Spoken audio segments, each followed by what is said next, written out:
Welcome to my channel. अस्सलामुअलैकुम। हमारा आज का बेबीज गर्ल्स नेम है मिरहा। मिरहा के इंग्लिश में स्पेल्स हैं MIRHA मिरहा।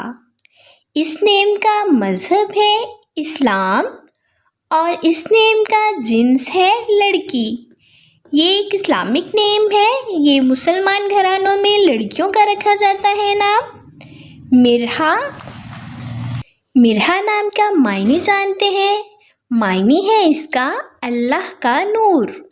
मिरहा।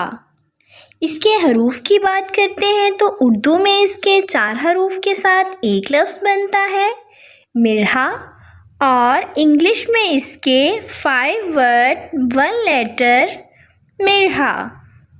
इस नेम की तफसील है मिरहा वहाब, मिरहा अली।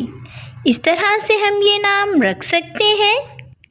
आप भी अपने नाम का मायने जानने के लिए कमेंट्स में अपना नाम लिखें और मायने जानिए, और अपने नाम की स्पेशल वीडियो बनवाने के लिए भी आप मेरे कमेंट बॉक्स में कमेंट कर सकते हैं।